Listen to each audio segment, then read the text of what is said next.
Welcome back. This is episode 17, Playing New World, and I've got some updates. A couple things we're going to talk about today. First of all, I'm glad to announce that I got my test results after the Joe Rogan COVID experience, and I do not have COVID. I did not test positive. So, negative for COVID, and it sounds like Joe's doing good too. Ingredients I need. One delicious stew coming right up. You, my friend, you can have the first taste. When I say this stew is going to be delicious, I mean delicious. But it would be a lot better if it had something to go with it. A second course, like corn, for instance. Oh, and fish. Oh, and strawberries for dessert. Don't know if you heard, but our crops have all been spoiled lately. Yup. So I had ordered shipments of corn and strawberries to come in, but they got waylaid out by Moe's farm. Get that produce from the farm and some fish from the fish traps in Forlac. Then we'll bring up everyone's spirits. So, we've got a couple things to go over today. In short, I want to go over cryptocurrencies, Ethereum 2.0, what I think the stock market, housing market might do, and some other fun things. So stay tuned. So you joined a faction. Better you than me is all I gotta say. But hey, maybe you and your friends can take some of the load off me. Oh, it's not that I need help. It's the poor excuse for hunters around here. They need elk antlers from the Eldergate area, but some pumas scared them off. I mean, sure, if you want to volunteer, I won't complain. I'm sick of coming to the rescue every time.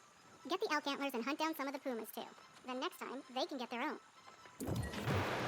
Alright, so that's it for quest giving voiceovers. So, yeah, we're all COVID free, thank goodness. Having been that close to him and knowing he had it, because not everybody just walks around in public is like, I'm sick. So just knowing that I was in that place at that time when he tested positive, so we figured we would be responsible and we'd go get tested, and we both tested negative. And so because we were in that situation, which goes against basically everything that the quote science unquote is saying, I'm gonna go get an antibody test now, because I feel like and we have an agreed consensus, my wife and I, that we're both probably immune at this point, or we have antibodies, to be more precise, because I don't know, I had some symptoms but I tested negative.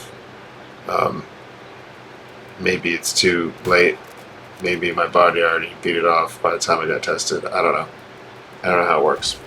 All I know is that I'm negative, and I'm not a doctor, and also I'm not a financial advisor. So with those two disclaimers in mind, moving forward, the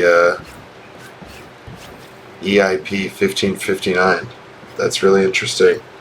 I think mining is cool.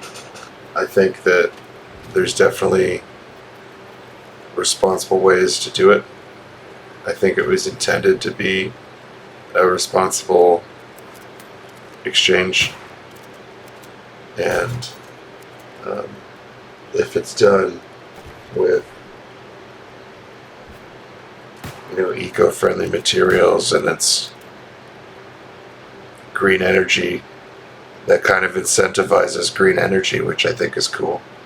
And it also eliminates the need to transport actual money.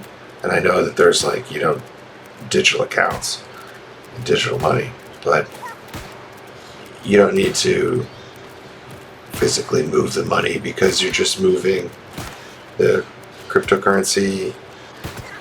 I guess you could, it's kind of like a SKU number or like a serial number, the encryption key for different cryptocurrencies, but essentially you're owning the key versus having a piece of paper or like a gold bar or something.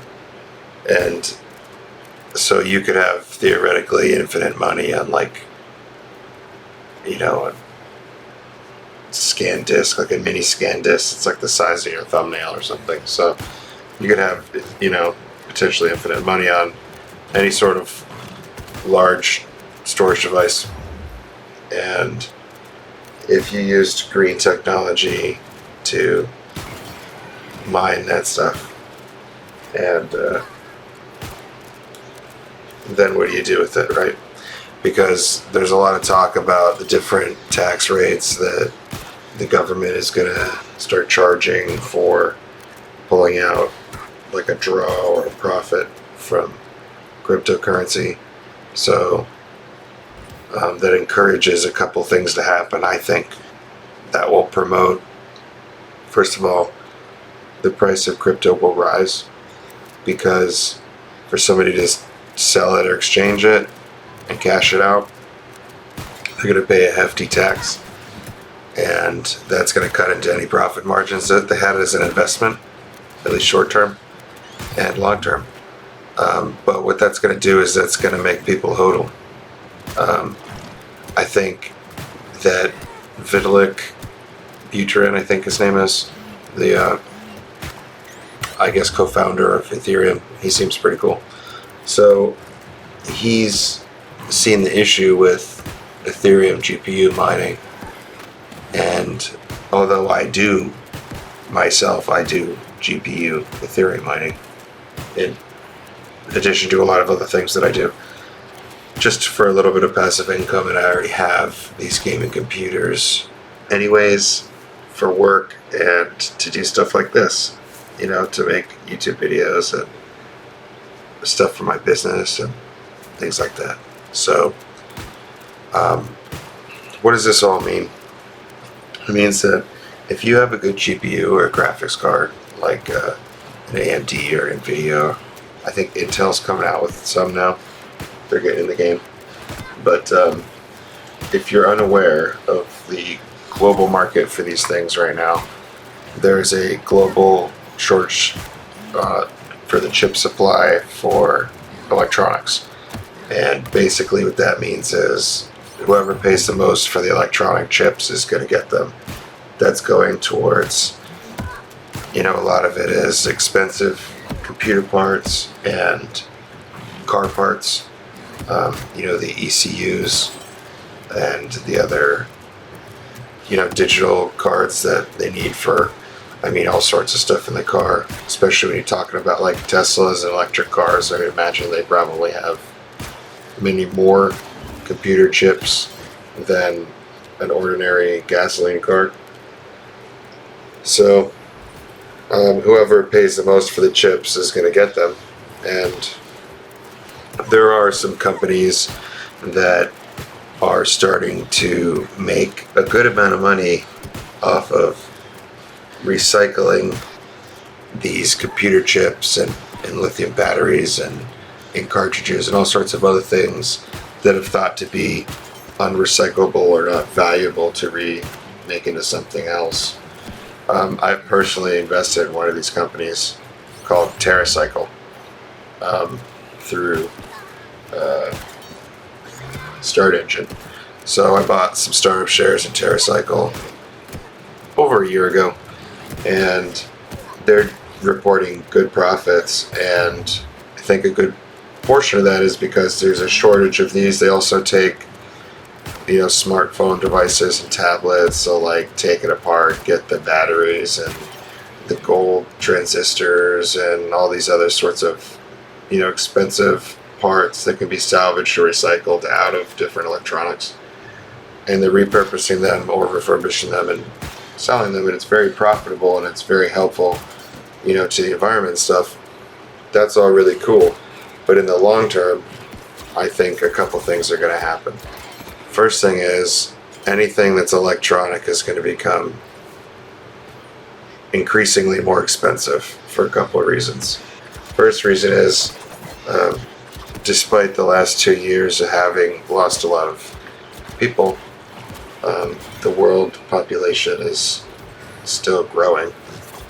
And even if there were more people, there's more people getting access to the internet and other first world um, technologies that are going to allow them to increase their quality of living, and therefore all of the materials that you're used to using in your first world are either going to go up in price because there's more demand for them, there's more people that want them, and or the supply will diminish. Therefore, even if more people don't want them, it's still going to send the price back up. So we either need to become more efficient or use less stuff. And the reason why I bring up Vitalik, I'm sorry if I'm saying his name wrong, he came up with Ethereum, and what that is run on is proof of work. And proof of work in this sense is like, it's kind of like a computer receipt. The best way that I can explain it is I have a GPU or a graphics card, right? Like a nice gaming computer.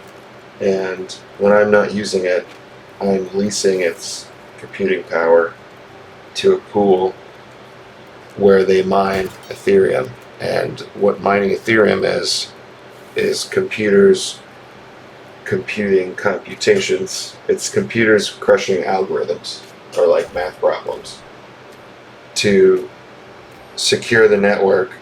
In other words, process transactions on the Ethereum network. So when somebody trades somebody or sends them money in Ethereum, so they might send them 5 Ethereum, which right now would be like 20 grand or something.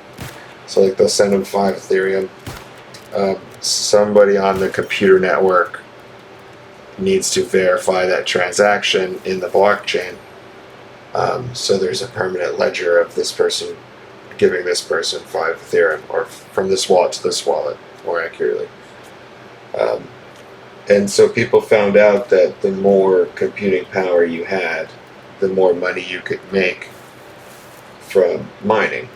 And what that led to was people buying the top of the line GPUs or graphics cards and setting up these huge farms where they just have these custom computers, or aka rigs, and these rigs have X amount of graphics cards.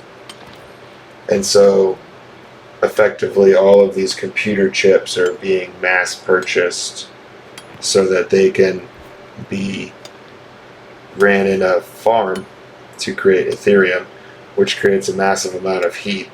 And also, if your energy source is not a green energy source like solar, then you're creating CO2 and heating up the atmosphere more, because you might be using fossil fuels or coal or something like that.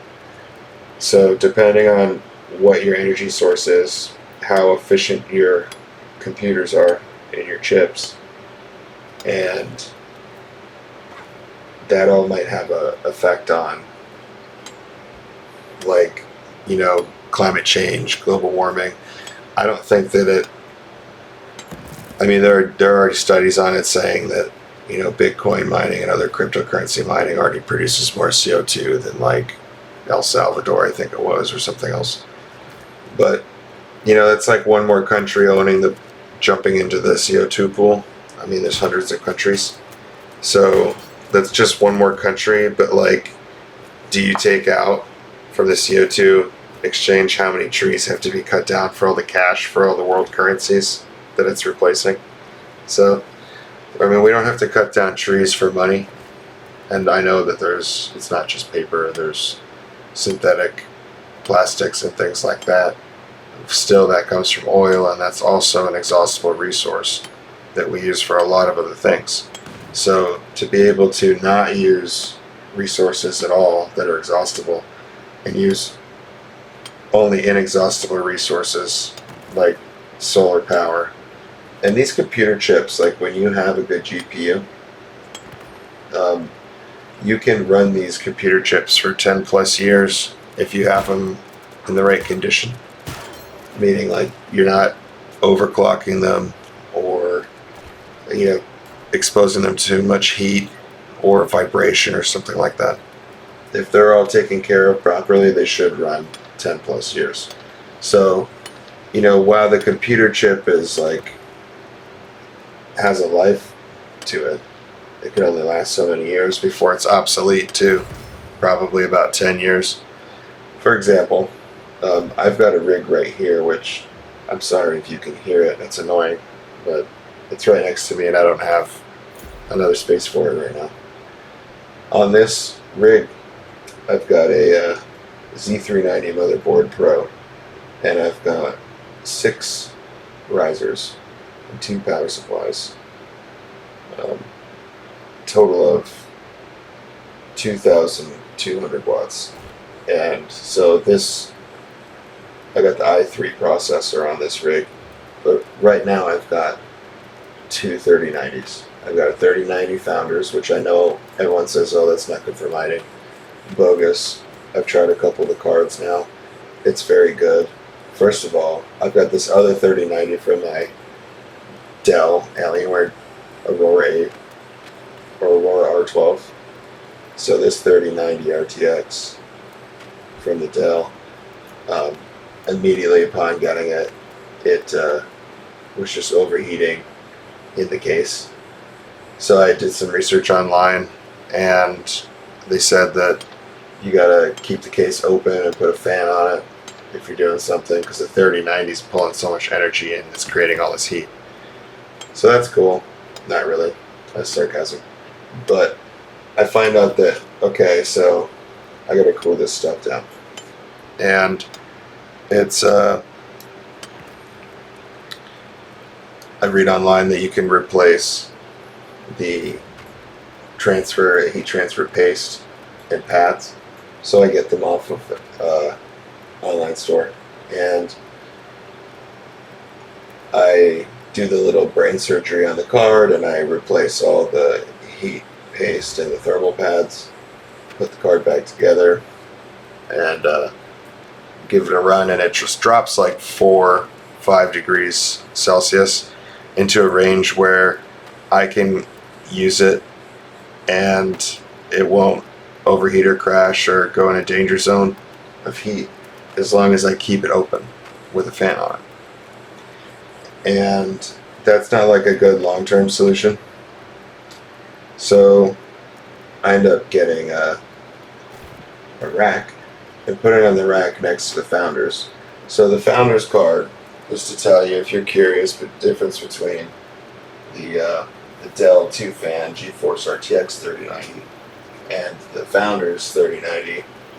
The Founders is like a lot bigger, and it has a very interesting heat dissipation platform sort of pattern, and it seems to run a little bit hotter. Right now it's running at 54 Celsius, 283 watts, and that's with 75% fan speed. And I would have the fan speed higher, but I've already discovered that going higher not only drops the hash rate, but also makes it hotter. So 75 is a sweet spot. And then for the Dell, it's doing about 12 mega hashes less at 105 versus 116. But that's 3 Celsius cooler. Well, 2 Celsius cooler. It's 53 for the Founders and 51 for the Dell. So there's not a big difference. The difference between the 2 cards is the thermal paste that I put on the Dell and the thermal pads. The primary difference between them is that the Dell is performing at about 8 to 10% less mega hashes per second, and the card is physically smaller. So all that in mind, basically the Dell Aurora R12, I have a little bit of buyer's remorse, because in order to even use the computer to its like capabilities, you need to open the computer up, replace the OEM stock fans, with good fans, like Corsair fans. I even added a second Corsair fan. I took the top case off of the computer case and put a second Corsair fan on the outside of the heatsink, pulling the air through the heatsink to help the really lame fan that they have inside for the liquid cooling for the i9. I've never had an issue with the i9 processor overheating because I have not mined with the processor, but the graphics card definitely was overheating. That would cause the CPU to overheat. The heatsink and the thermals in the R12 are absolute garbage, and a Founders card is about $3,000 on the internet right now, or if you got it from the drop at Best Buy, it was supposed to be $1,500, but I didn't get one of those. These cards are $3,000 market price right now, which is still profitable if you've got a good rig. But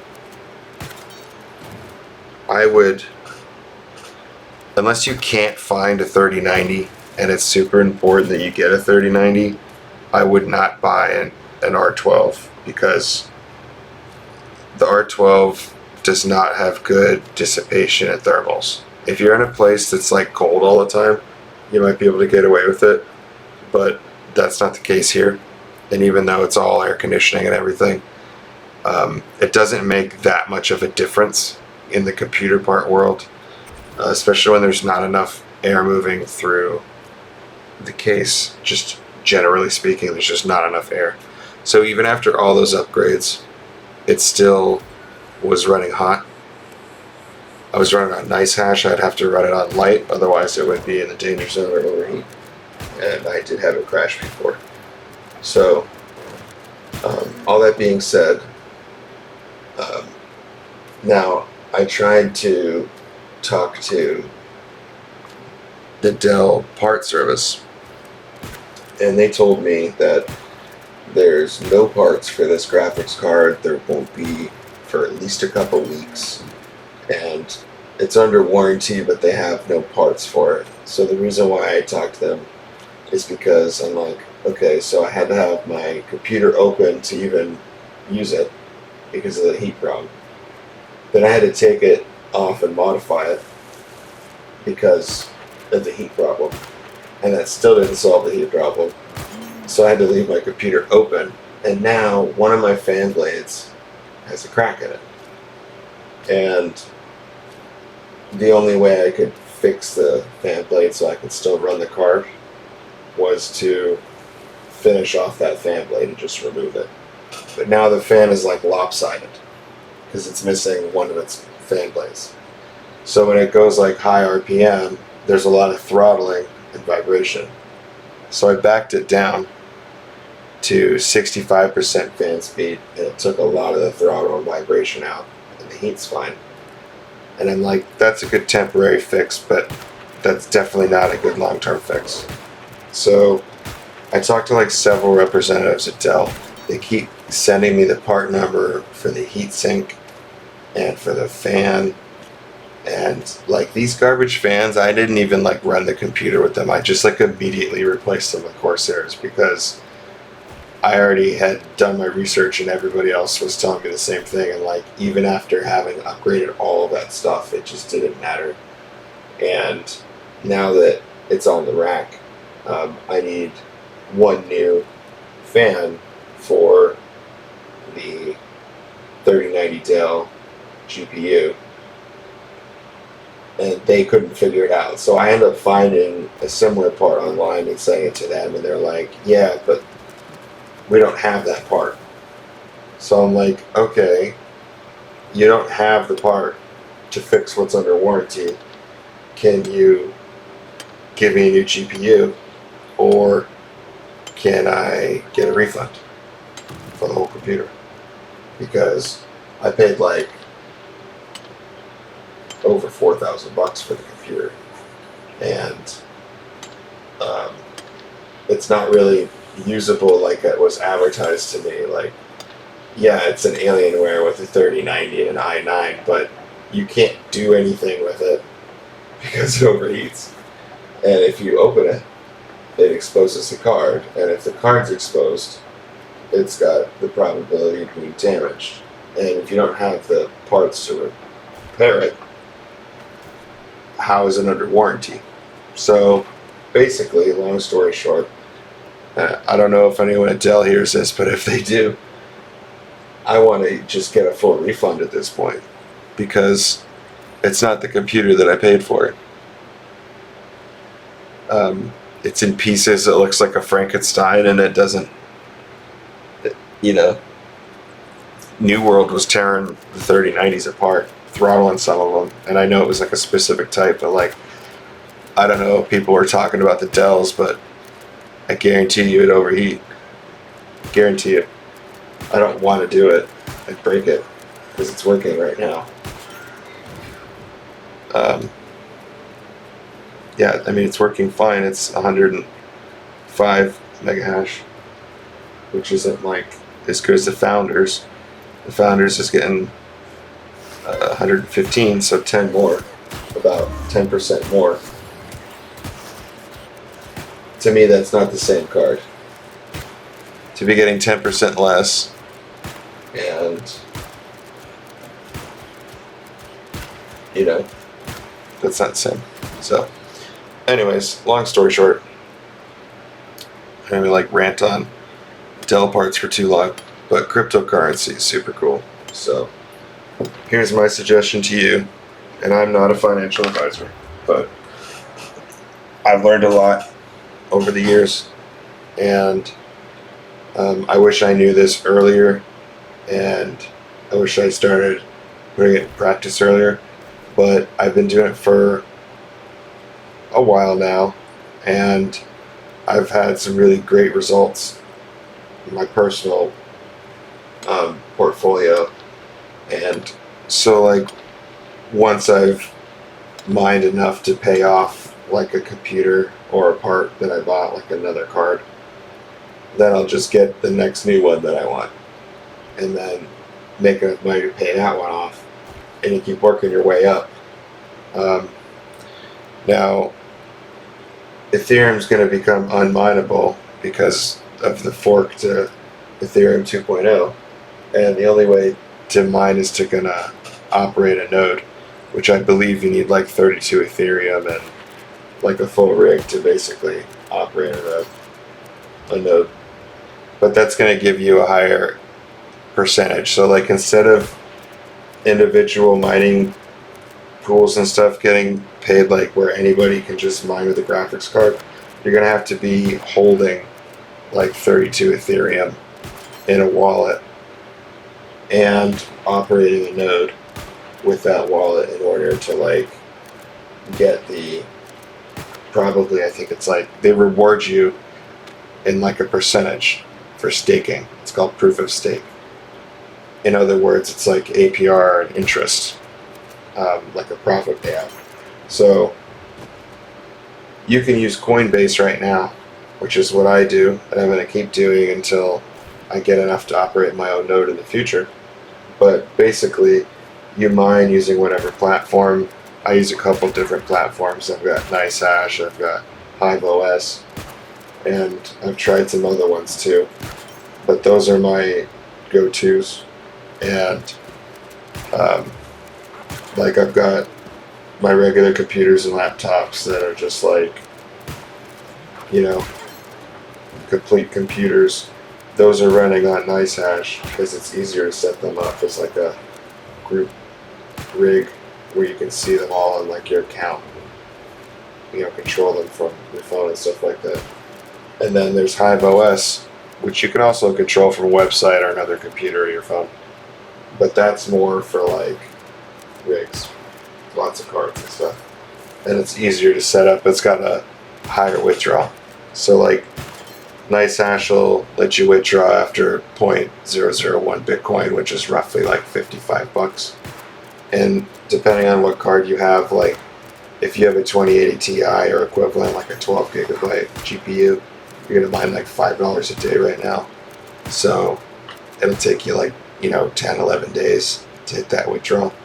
With Hive OS, it's like $450 because it's zero point 0.1 Ethereum, and Ethereum's at like $4,000 right now. So you're looking at like $400 withdrawal. So it all depends on like how much you're mining. $400 withdrawal, I should be able to hit in like a week, maybe faster, as I start to add more cards. So I've got two 3090s. I've got two more on the way. I've got spots for two more after that. And so what I'm going to do is I'm going to use these for in my other computers and try to find good price and save up and get the last two that I need. And then I'll have a full rack of 6 3090s. So what does all that mean? Well, a 3090 mines about $10 a day right now. So if you've got 6 3090s, you're going to mine around $60 a day in Ethereum, which means it would take you 60, 120, 180, 240, 300, 360, and then like 720, 360, 400. It's going to take you 7 days roughly to hit the $400 withdrawal. And that's going to bring you up to about $1,800 to $2,000 a month for this one rate. Now that sounds really amazing. You're like, oh man, I would love to be able to plug in my computer and walk away and make $60 a day every day. And then also make interest and also that increase in value too. The Ethereum increases in value like an investment. For example, it could be like you put $1,000 worth of Ethereum. Let's say you put one Ethereum, which is $4,000, and you're getting 5% APR. After only like 2 months, you're gonna make $65, $70 in interest. And once you get, that's paid to you not in dollars, but in Ethereum. And so you accumulate Ethereum by having Ethereum, and you're also mining Ethereum. So you're just accumulating it like a big snowball going down an avalanche. And it's growing faster and faster. But in addition to you creating more and getting paid interest for holding it, it also increases in value. And you're paid that interest and you're mining in Ethereum, not in dollars. So as the price of Ethereum grows in reference to the dollar, because the dollar is suffering from inflation right now. So they're printing more money now than has ever been printed. It's making everybody's money worth less. And this is the biggest advantage to crypto, which is like a digital gold. So as dollars become less expensive, it's going to drive up the price of the dollar to Ethereum relation. Some are saying up to $10,000 by the end of the year, 2021. If that was the case, your one Ethereum that's worth $4,000 now, by the end of the year, you would have made $6,000. Now you have $10,000, and you're also making 5%. So you would make more like $10,500 off of your $4,000. You would net $6,500 profit off of a $4,000 investment after only like several months. That's obviously speculative, and I'm not a financial advisor. I know a lot of people recommend buying the dip and selling when it's high. I would recommend learning how to mine with computers with a off-grid sustainable energy source. I think that's the future of money. Like, this digital money is going to be around as long as we're using it. So people that say that cryptocurrency is a bubble, or that it's a scam, or it's a Ponzi scheme, they don't understand currency, and that basically the way it is now, the U.S. Federal Reserve is owned by a handful of banks, controlled by a handful of individuals, and it's actually not federal, it's privately owned. although they create the money supply for the United States. The money supply is owned by the Federal Reserve. It has their name on it. And we all pay a tax to use their currency. So when you pay sales tax, for example, like that 7% sales tax, that goes to the immediate debt created by the use of the dollar. It's a private currency that we're leasing from the Federal Reserve. So, for example, they print out all the money and then we use the money. But every time we use the money and exchange it, there's a tax incurred for the exchange, which goes directly to the immediate debt absorbed by using the currency. So the way that the Federal Reserve makes money is by us spending their money. Each time somebody spends it, they make money. So like $1 taxed at 5% will only make 5 cents in tax. And you go, okay, well, it's only 5 cents of my dollar, not a big deal. But if that dollar changes hands 20 times, that dollar has now created $1 of interest or debt for the people using the currency like us. What that does over time is it causes a couple things. It causes them to print more money and therefore create more exchanges, and more money comes back to them in the form of that tax.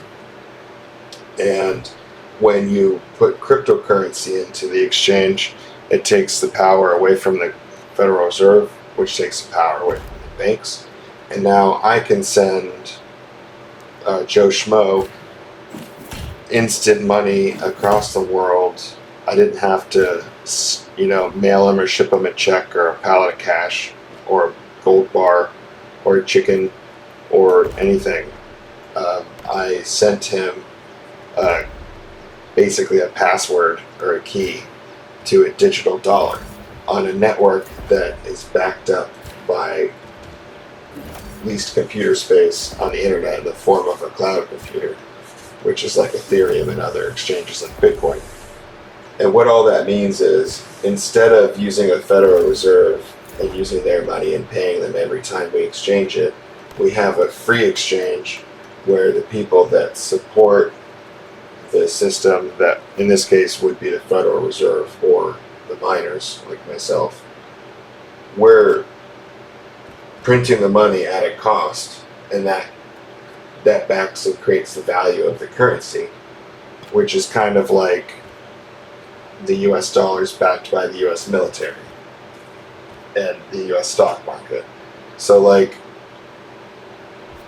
cryptocurrency is not backed by a single country. It transcends all borders. It transcends all governments and currencies. And it's a total currency of the future, because nobody can manipulate or pervert it. You can't just print unlimited money and say it's worth whatever and laugh all the way to your 500-foot super yacht. In this case, instead of there being Visa, MasterCard, American Express, there's me with my mining ring that verifies transactions, so that when Joe Schmo sends you money for cutting the lawn or whatever, and if that's your business, you receive it, the transaction goes to the ledger, the money is deposited in your wallet, and it stays in that wallet until you send it somewhere else, if you ever send it somewhere else. So it's like a bank in hyperspace. You don't need to pay anybody. Interest rates, like a bank will give you like 0.5% interest. Ethereum on Coinbase is giving you 5%. So like, subscribe, get your Ethereum too. See you.